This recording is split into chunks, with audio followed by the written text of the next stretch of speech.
So here at the OMC,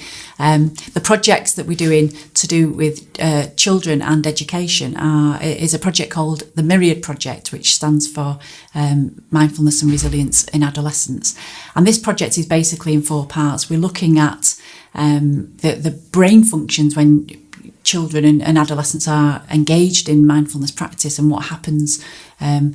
to parts of the brain. We're then looking at the teacher training route, which is something that's very dear to my heart, making sure that the people who end up teaching the children in our country mindfulness have had the very best and the most cost-effective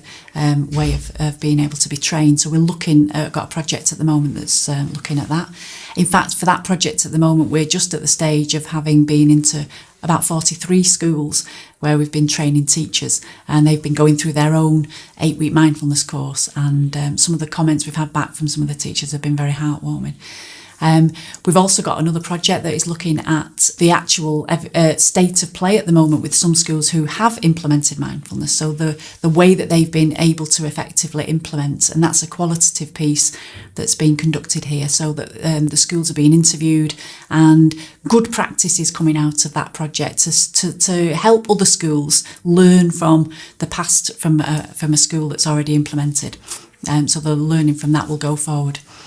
We've then got a randomized control trial, which we're just about to start recruiting for, which will involve 76 schools, and about just under 6,000 children will be involved in that project. And again, that's looking at the effects of mindfulness training and the approach in schools. And then the final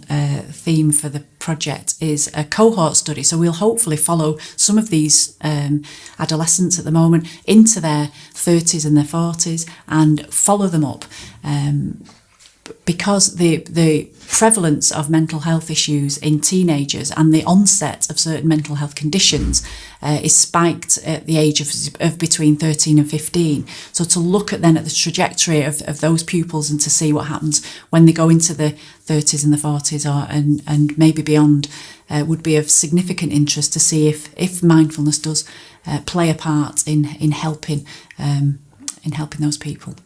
So the mindfulness programme that we're bringing into schools, or that we brought into our school, is a purely secular programme, which means that children from all faiths, no faiths, whatever beliefs that they have, can engage in the practices of mindfulness without any conflict to their beliefs. So in education, and as teachers, we do know that inward journey that the children can take to explore their own emotions and their own bodies in terms of how they react to certain things is something that we don't often encourage in our traditional education system. And we know as teachers that children flourish when they're in a safe environment where they're able to explore their own thoughts and their own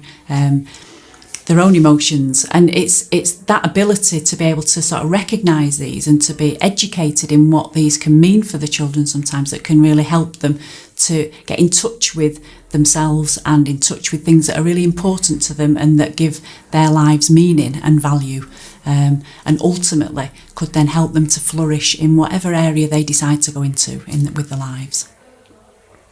I'd just like to say at the end of this small talk, just to say a huge thank you to all the pupils who I've had the privilege to teach mindfulness to, because it's to you really that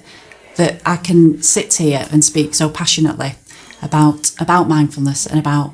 the impact that it could potentially have in schools and on education. So thank you to all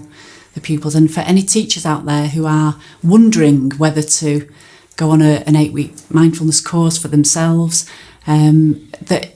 teaching is the most wonderful creative job to make a difference to children. And if this course can help you in any way to tap back into those wonderful qualities that it needs to take to be a teacher and to be out there on the chalk face and working with the young people in our country, then please consider it. I have the testimonies of many teachers who have really benefited from the course. So please be open-minded to it and just give it a go. And I'd like to thank the Awake Academy for taking the time and the opportunity to come and speak to us here at the Oxford Mindfulness Centre. Thank you.